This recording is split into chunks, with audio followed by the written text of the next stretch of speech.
I am a Gye-Nyame man. I was born for greatness. My greatness comes from my potent center. I pledge to find and connect with my center. I pledge to build my spirit, mind, and body. I pledge to use my hands to build a better world for myself, my loved ones, and my community. I pledge to use my mind to think deeper, further, and higher to create a better reality for myself. I pledge to live my life and go beyond all my self-imposed limitations. I pledge to promote the principles of the Gye-Nyame warrior and to assist all those seeking the path of success. I pledge all these things first to myself, my teachers, to all my relations, and to my higher power. I am Gye-Nyame. Ashe, Ashe, Ashe. That is the Gye-Nyame pledge that is said by all of our true members at least once a day. Peace and welcome to our YouTube channel. Check out our videos and podcasts. Subscribe as well as join the journey. Push past your self-imposed limitations within the Gye-Nyame journey. Peace.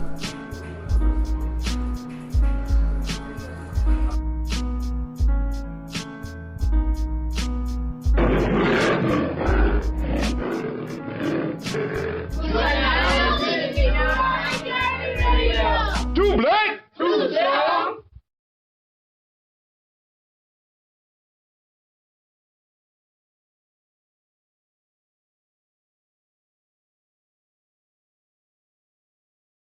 Pardon my pause. Man, I'm running late. And it appears that my daughter has been messing with my equipment. But I'm trying to cook. I just got done making some spaghetti with broccoli and made a little cream sauce. and sipping on that Justice League Ambrosia, as you can see on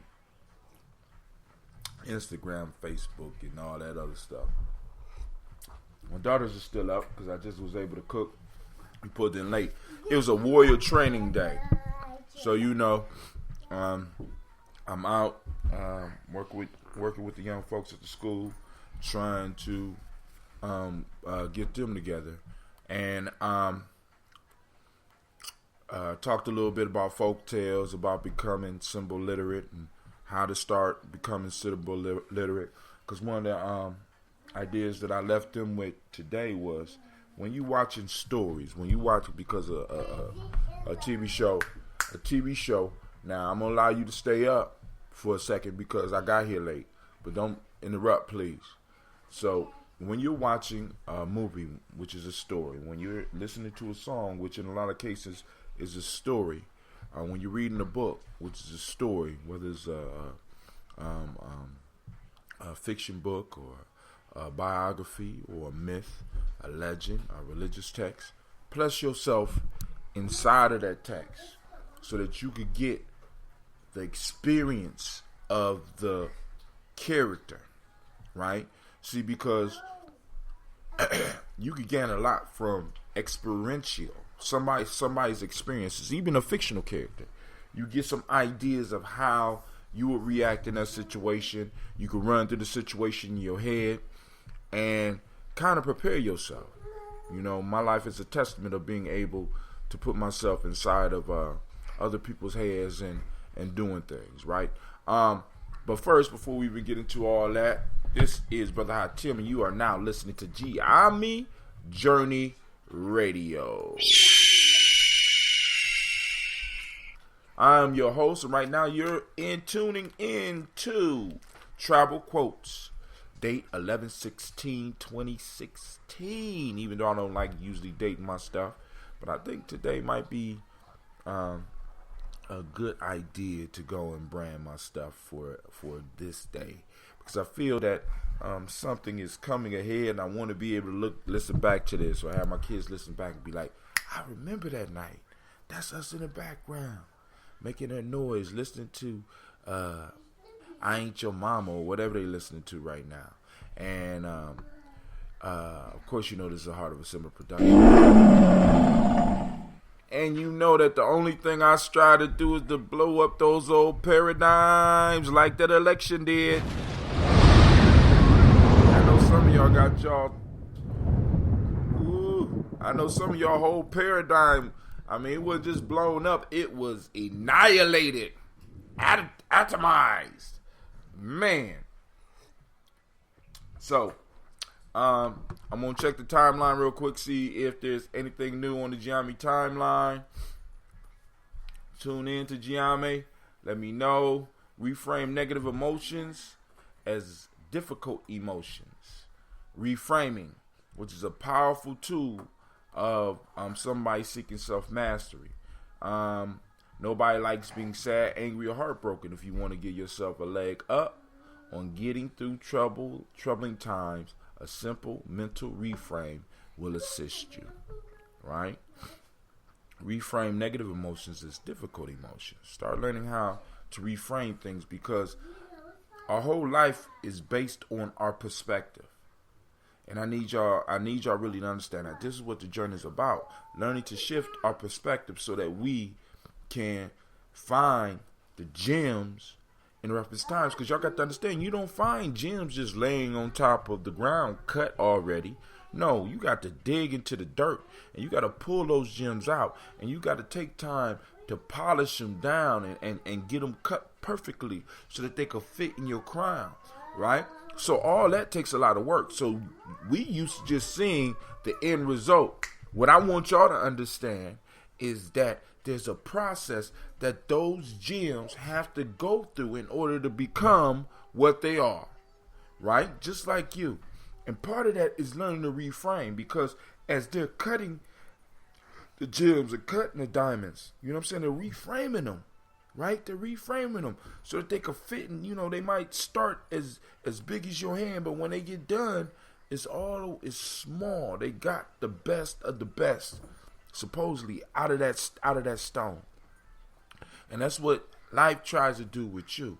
It throws issues at you, and it's not really an issue. It's a difficulty that you can overcome. It's a difficulty that's buffing you up. It's a difficulty that's chipping off a piece of your life that's no longer needed, right? That's giving you a new angle so that you can reflect the light of life back out into the world onto other people, right? You know, some of y'all want to stay just plain stones, and that's cool. But those of you on the journey, those of you that's tuning in, because like, I don't even have to let people know no more that I have in my show, because you already know how I feel about it. I'm gonna do my show regardless. If I'm the only person that ever goes back and listens to it, I'm cool with that. But those of you that do take the time to tune in Gye-Nyame Journey, I truly appreciate you. Try some reframing, right? I had to reframe how I did my shows, because I used to be upset because I'm not, you know what I'm saying, I'm not getting nobody look. I put up a video, I put up a podcast, I put up a thought, I put up a poem, I did haikus, and I had to come to terms with the fact that I'm not putting these up for other people. I'm putting these up for myself and for my destiny. I'm putting these up for my legacy, right? I'm writing these for my legacy. My children, I got it on my timeline, right? Which means that I wrote it. And in most cases, if my children are wise enough, they're going to be able to go back over the 15 years or the 20 years after I'm dead, back over my timeline, download it, rewrite it, put it in their own words, throw quotes of me in there, and voila. Who knows? They might have a gold mine, you know? All right. I posted an article this morning about feeling hangry, the science behind gut health and mood health. Let's go and look at that real quick, because, you know, I'm talking to y'all about the ambrosia, and I'm sipping on this ambrosia, and I want y'all to know what's going on. That cool, refreshing drink, that ambrosia. Gut health is a trending topic, but the ins and outs of the microbiome are still mysteries to many eaters.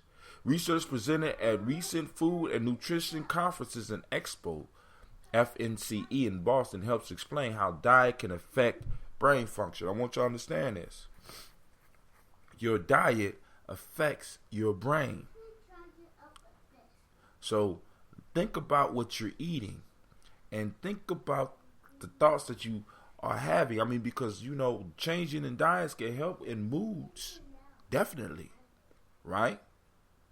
But anyway, let's get into it. Make smart dietary choices to promote a healthy environment in the intestines or gut. Involves boosting beneficial bacteria.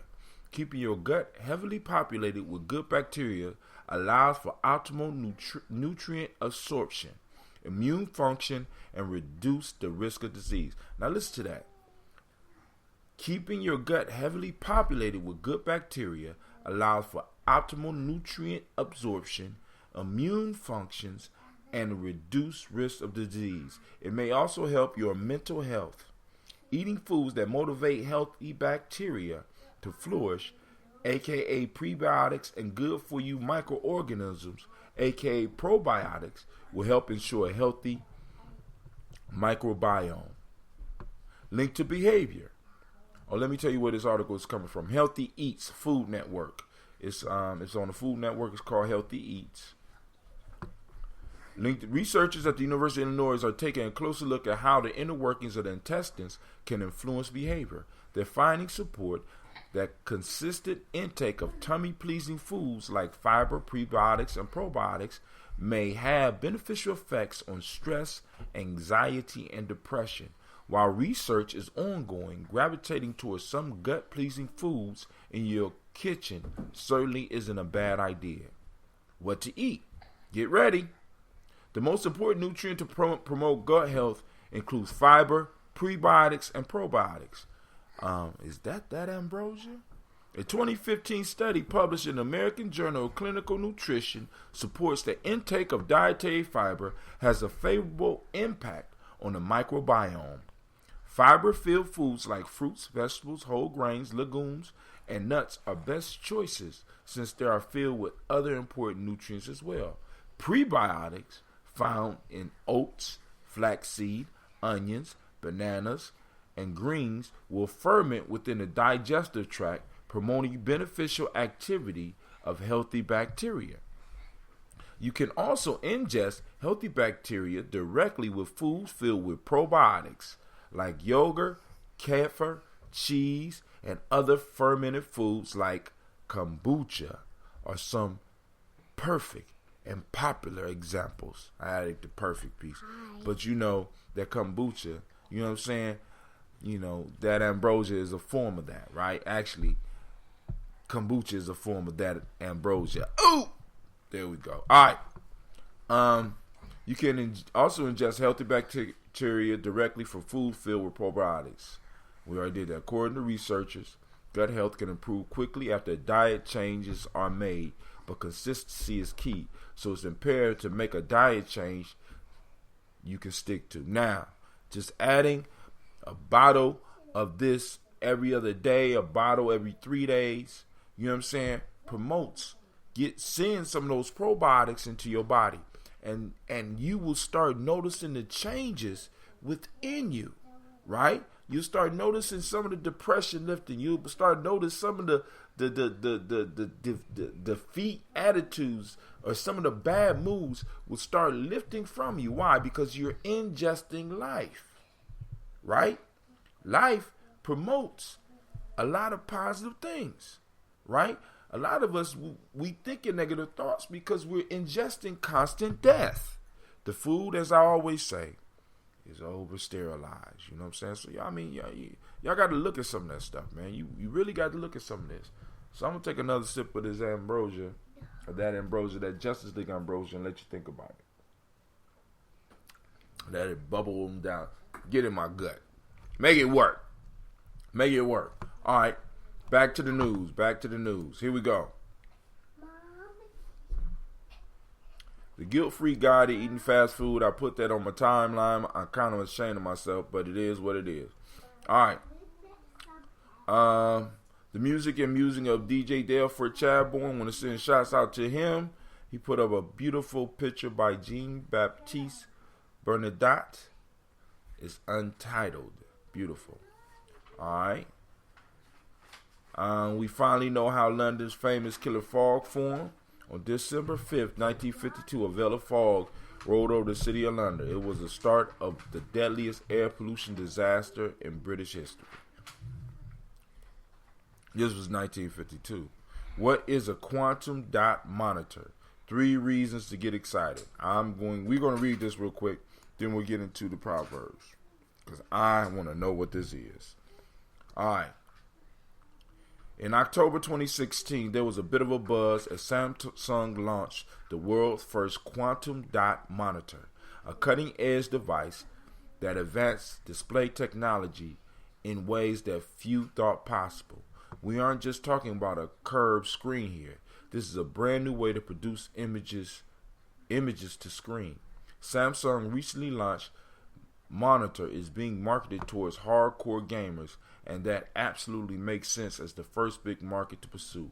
But it won't be long before our industry start benefit as well. Should you be excited, keep reading and learn all you need to know. Most people are currently excited about HDR display tech and 4K display resolution, but a lot that is only made possible by the concept of quantum dot. So let's take a moment to explore what this actually is. HDR TV, what is it, and why you'll need it in 2016? My daughter I guess she imitated me reading. A quantum dot is a semiconductor nanocrystal. Woo! That's one of those semiconductor nanocrystal. Or in other words, a tiny particle that can emit light when electricity is applied. How tiny are they? Each QD has an approximate diameter of 4 to 12 nanometers. In other words, that's small. It's this tiny size that gives them unique optical and electronic properties. And it's these unique properties that allow them to display images that are far better than anything we've seen up until this point. QDs work by absorbing one wavelength of light and outputting a different wavelength of light. In other words, they take in one color of light and emit a different color. The conversion depends on the physical size of the QD. Smaller dots are more blue, while larger dots are more red. For example, all right, they got a little thing on here. So how does it work in a monitor? In short, QDs are layered on top of a backlit LCD monitor. As the backlight shines through the QD layer, the light is broken down and converted, resulting in a much richer light that contains much more of the visible spectrum that can be produced by traditional monitors. What is the difference between LCD and LED backlit LEDs? I ain't gonna go into that. Alright, 3 big benefits: darks and brights. Due to the way the quantum dots work, the resulting images on the screen can be richer, brighter than what's currently possible. And not only that, but the image can also be much darker than what's currently possible. Brighter brights and darker darks can only mean one thing: higher contrast. The difference between the brightest bright and the darkest dark is called contrast ratio, and this is one of the most important specs to consider in a monitor. In general, a better contrast ratio means sharper and more pleasing images. Stop messing with my phone, ladies. Go to bed. It's time for bed. It's time for bed. And in fact, this massive boost to contrast ratio is what has paved the way for high dynamic range HDR displays in recent years.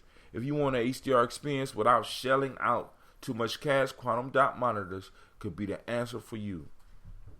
Color saturation.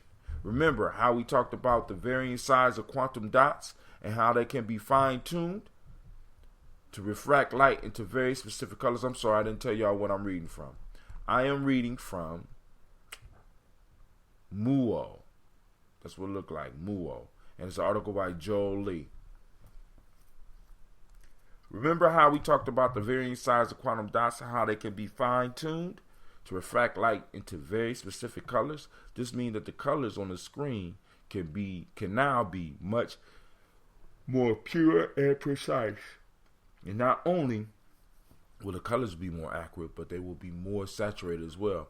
If your TV is old or cheap, you may have noticed that colors always look washed out or dead, even during scenes that should be vibrant and lively. The washed out look comes from a lack of color saturation.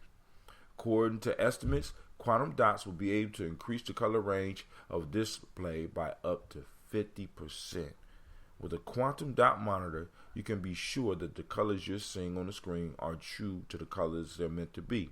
And this means a greater level of detail in video and images. Overall price availability. The closest competitors to quantum dot displays, at least in terms of picture quality, are plasma displays and OLED displays. And for the most part, quantum dot seems like it will be the winner. Let's consider the very first quantum dot monitor. The one that was recently launched by Samsung, the 24-inch and 27-inch model CFG70 are priced at what? $399 and $499 respectively. The 34-inch model of the ultra-wide CFG71 is priced at $999. Pretty hefty, but not unreasonable. Now try to find an equivalent OLED monitor. You can't. On Amazon, as of this writing, there's only one OLED monitor listed, the Sony PVMA 250 25-inch OLED monitor, which will set you back $5,495. Damn. All right. I think I'm about to get a quantum dot monitor. You know, that's just me. All right. Let's see if there's any more news to cover. DJI there builds a new drone. Those of you that want to get the drones, is the Phantom 4 Pro. It's Drew worthy, so you could do videos while it's flying. Uncluttered 2016 holiday gift guide. You know, convenient tech. Wow, they got an incredible image of Saturn on here. The surreal image of Saturn. They say it's not a painting. Saturn has a 1, 2, 3, 4, 5, 6. What is that? A hectagon on top of it. That's dope. All right. You can now use Skype without an account. You can use Skype without an account now. How runners can avoid knee pain. I've been feeling a little pain in my knee. I'm going to check that out. All right. Now it's back to my show yesterday, Fox and the Monkey. If you mixed it, it was a nice little conversation with myself. I would love it to be with you, so go on and listen. Now, I just heard a click. I don't know what that means. All right. Ain't nobody in the phone room. All right, cool. Let me go back to my show. All right. So, those of you that know, we finished the Potent Center last week. And now we are about to move into the chapter entitled Supplication. Supplication. So now, first, before we get into supplication, let's get a clear definition of what the word supplication means.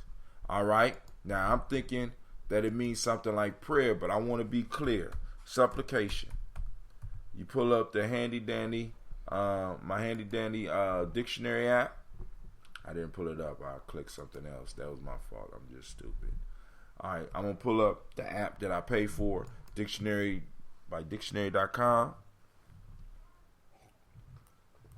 I'm going to type in supplication.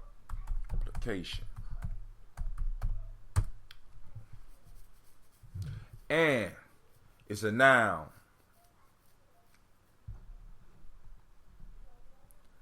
An act or instance of supplicating, humble prayer, entreaty, or petition. Origin of the word supplication. Let's see if we can learn something from the origin. Nope. Nothing specific to learn from there. Let's look at some synonyms.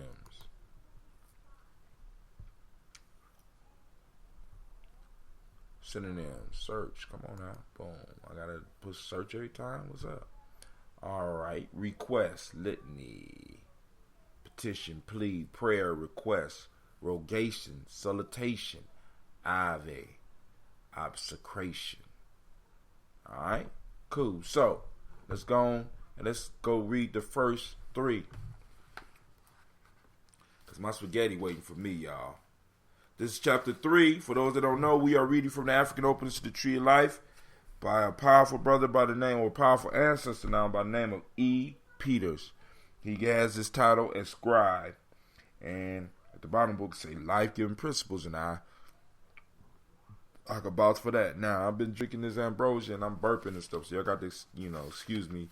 I'm going to take another sip because it got, get them juices rolling, man. All right, here we go. Unless you call out, who will open the door? And that's specifically from Ethiopia. Unless you call out, who will open the door? That is the beginning proverb. Now, supplication is a manner of opening up to power, say the knowledge holders. That's Proverb 2. Say the knowledge holders. Supplication is confirmation of the supreme resource. Last, right supplication brings honor to the tongue and to the ear. It is reverberation, sending and receiving, say the knowledge holders. Right praying is right listening, say the knowledge holders. So I'm going to mark all these for the day, 11:16, and we're going to chop it up. All right, so we're going to start from the top. Unless you call out, who will open the door? Now, supplication is prayer, and it's begging, it's asking for help, it's opening up. And usually when we're praying, we want some type of door to open for us. Symbolic door, not actual. But we want a door to open up. And the Ethiopians, that proverb right there basically states a basic truth. Unless you call out, who will open the door? A lot of us suffer in silence. A lot of us go through pain in silence. We don't call out. And we just want our mates to pick up stuff. I'm good at that, right? Um, we just want other people to be inside of us and be able to give us the answer, or be able to feed us the solutions. But most time people don't even know anything is wrong, right? Unless you ask for someone to open, unless you call out, and this ain't even say ask, it say call out. Unless you call out, who opened the door? You know what I'm saying? Even in the spirit, because me and say, God knows my needs. He knows what I want. We be too proud to ask. Supplication is about learning to put our needs and our desires and put them in a way to where they could be vocalized, so that we could be clear on it. Because many of us be wanting stuff, but we don't speak it into reality. We don't send the energy out for it to create, so that it could be created, or so that it could be brought to us. Who will open the door if you don't call out? They don't even know you're there. You know what I'm saying? Many of our dreams right now, many of us are standing at the door looking at our dreams mad because nobody will open the damn door, but we didn't call out.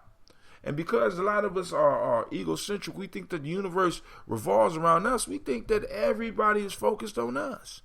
I mean, I see it with our kids. And I see it with some of the adults I'm dealing with. They think everything rotates around them. So, you're supposed to know my needs. You're supposed to know what I want. You're supposed to, you know what I'm saying? You can see it in the emails. You can see it in the phone calls that you receive from people. You're supposed to know, I am the center I am the master of the universe. Everything rotates around me, so I shouldn't have to ask for nothing. Y'all should have it ready for me when I get there. Same with you, God. You need to have it ready for. Same with you, Creator. You need to. Same for you, Potent Force. You know that Potent Center. You need to have it ready for me. Yeah. You know what I'm saying? So, oftentimes we missing out, man. Oftentimes we're missing out because we don't ask. We don't ask. We don't ask. I'm just saying, fam, listen. Are we clear on the needs that we have in these communities that we call ours? Are we clear in what we need? When we, you know what I'm saying? Because this is one of the key pieces that I keep hearing everybody saying. Where is the black agenda? Then I ask you, where is your agenda? I often tell this story, man. And I love this one, man. When I was in Ghana, I was talking to my older brother. And he asked me, what's your major? Now, like I said, I'm grown, man. I ain't in college. He said, nah, I ain't talking about no major in school. I'm talking about your major in life. Most of us out here are majoring in minor things. We're majoring in the drama of other people. We're majoring and faltering and flailing in life because we're majoring in minor things. Because we haven't had the courage to vocalize. You see, because what the ego does, the ego disguises a lot of the things that we are doing and confuse us. So we think that is about being brave and bold and strong and courageous to hold it in. When in fact, the universe is waiting for you to ask. The universe is waiting for you to generate that tone and ask. I want relief. What is that relief you want? I want peace. I want a happy home. I want prosperity through my business. I want an idea that will generate income that will last my family for 7 generations and beyond. I want to be able to do the right things for my children. I want to be able to make the right decisions and even make the wrong decisions work out. I want to smile a little bit more. I would like a little bit more money on my job. Have you asked? Have you asked? I want to be able to be joyful. I would love to have tears of joy flowing down my face. I would love to be more appreciative. I would love to be appreciated more. See, because, and in supplication, because now what I'm realizing is that because we don't want to humble ourselves. See, and this is one of the pieces that I'm seeing in schools, and I keep telling people, if you're not humble, you can't learn. We got teenagers that think they know everything, and we got adults that think they know everything, so they can't learn nothing because they got a full cup. And you don't do nothing but waste the liquid or the knowledge when you're trying to pull it into a full cup. You know what I'm saying? In order to learn, you got to be humble. You got to be empty, right? And because of our lack of humbleness, we can't see the divine in other people. So we think that we're lowering ourselves when we have to ask somebody for something. I shouldn't have to ask them. I don't ask that motherfucker for nothing. I mean, I've been there, and I'm still there. You know what I'm saying? But this chapter, right, this chapter, maybe we can make some changes. Or maybe it's just me. Maybe I'm the only one that's having this problem, right? Because, maybe it's just me. Maybe I don't know how to supplicate. I don't understand supplication, right? I don't understand that when I ask people for stuff, I'm praying. Maybe I understand that sometimes I need to go and talk to the universe. Or maybe you don't understand. I mean, I do it. I do it. Oh my God. Man, it's nothing like walking in the woods talking to yourself. You think you're talking to yourself, but it's really going out, man. Wondering and trying to work things out. And sometimes by supplicating right, you run across the answer. It comes to you immediately. You know what I'm saying? They, like some of the elders say, be careful what you put out in the universe. See, that first one, that short one, man. I just want y'all to understand, man. Y'all need to catch up. Y'all need to catch up on the past ones because this is the issue, man. I want you to think about this. If this one is this power, we just got done talking about the potent center. Now, what should you be supplicating to? That potent center. And that potent center, you find out, is everywhere. It's in your mate.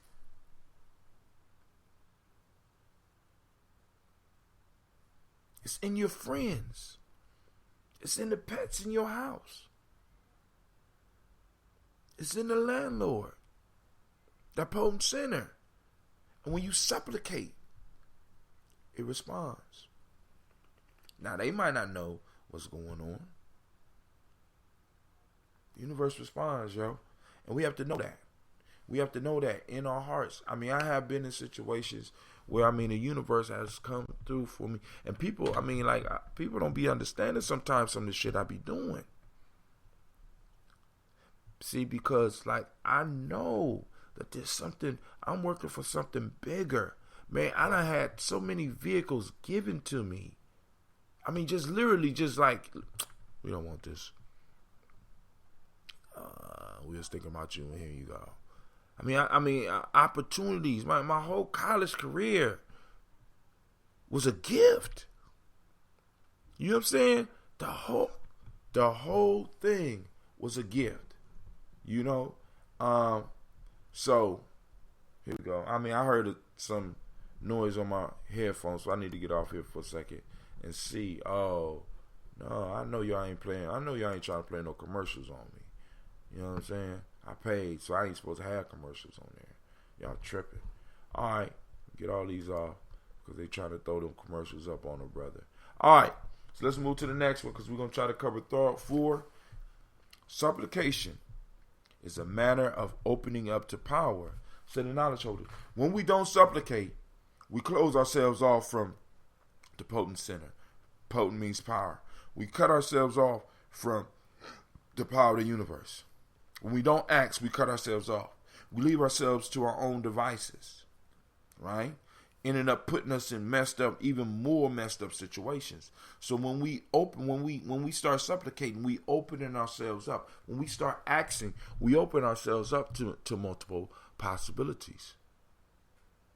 Have you ever had somebody, an elder, tell you, "Hey man, if you need something, call me"?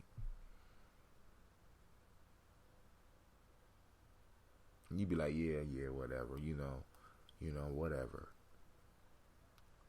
You ever had somebody in your life that was like, "Yo, call me if you need anything," and when you finally called them, it was incredible. You didn't know that the help was that easy. Just to ask.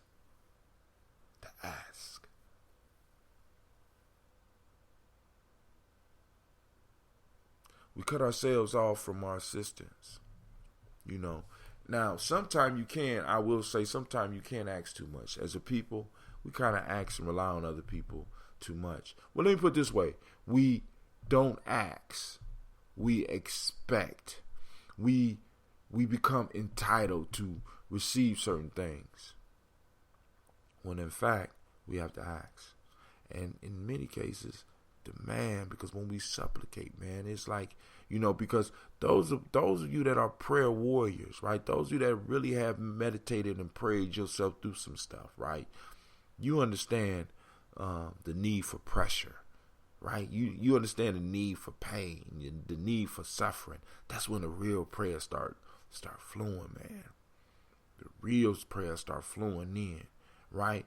And some of y'all, you get upset because my prayer wasn't answered, but you allowed yourself to get backed all the way into a corner, and just as much time as it took for yourself to put yourself all the way into that fucked up situation, sometimes it take that much time for the powers to pull you out. And then most of the time you're not recognizing it because you're not humble, so you can't learn.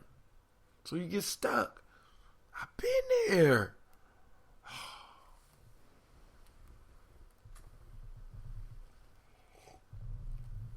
All right, let's keep it moving. Proverb 3. Say to knowledge holders, supplication is confirmation of the supreme resource. So when we supplicate, we confirm.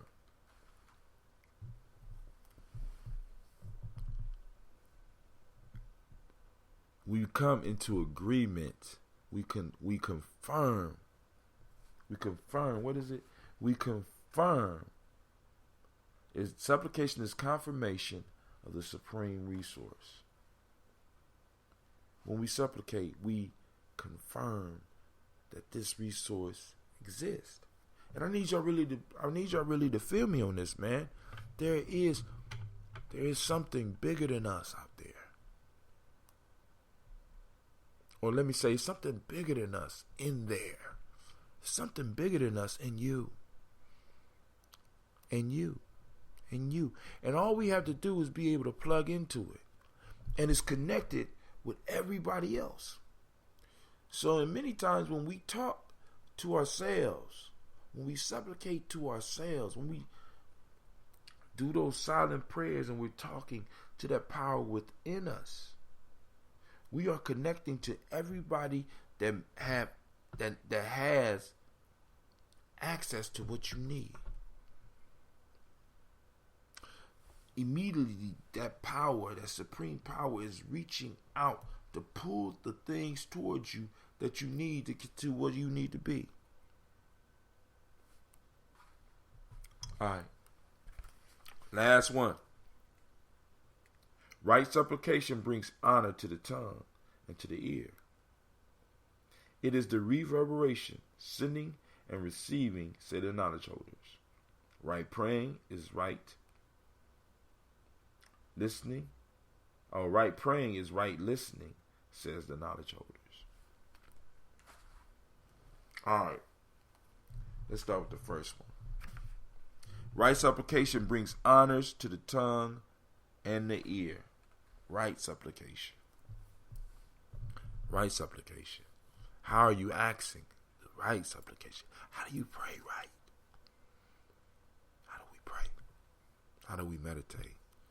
Are you utilizing the tools that you have been given? Did you take the lessons from your grandma or your grandfather or somebody in your family that tried to teach you to pray?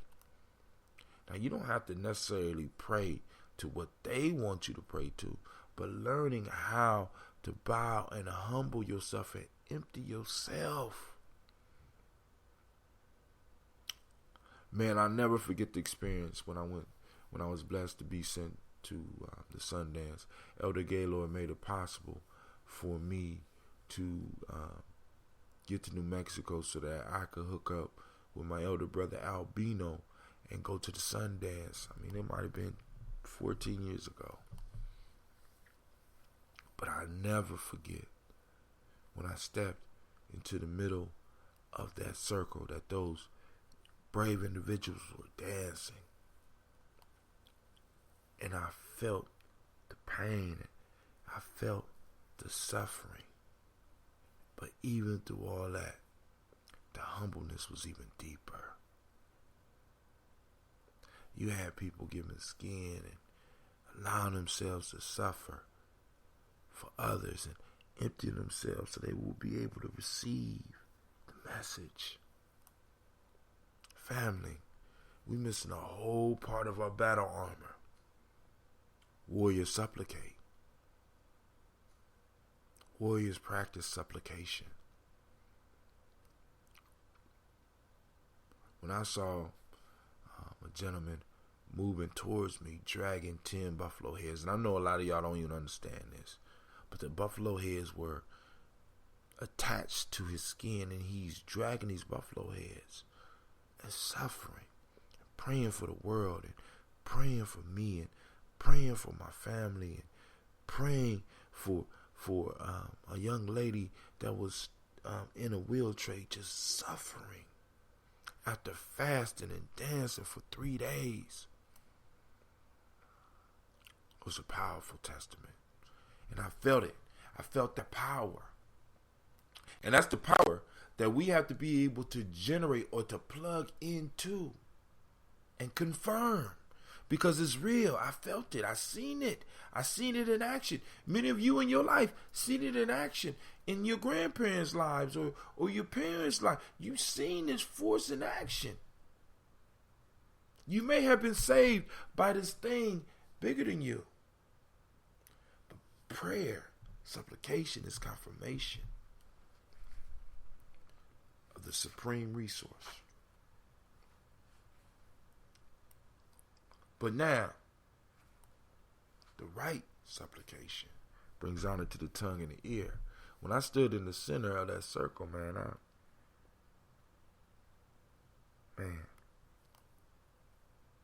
tears start running down my face because right supplication brings honor to the tongue and the ear. And I was blessed to hear. And being blessed to hear the prayers gave me the ability to start wording the prayers for myself, because I know where they come from. The greatest prayers come from points of suffering. When you have finally said, I can't do it no more. I can't do it no more. In that point is a transition. See, because what a lot of people don't understand is that when we open up and we start asking, we invite energies. We invite the energies into us to help us, to move us, and to change us into what we need to be to receive it. Many of you can't get what you need because you are not ready or worthy to receive what you're asking for.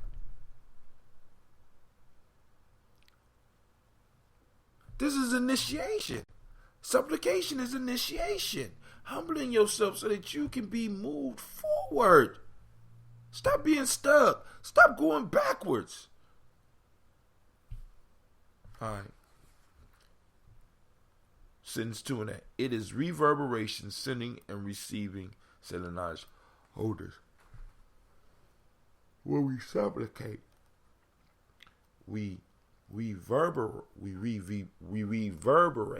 Reverberation is a reverberation of other prayers that came before it. So when I start to pray, I'm basically reverberating. I'm sending a message out that's been sent out before me. And it joins with those ancient prayers that are still floating out in the universe. Because I need you to understand, just because you can't hear the sound no more doesn't mean that it stopped. It's moving. And it's moving somewhere. And it's combining with other like energies and producing results.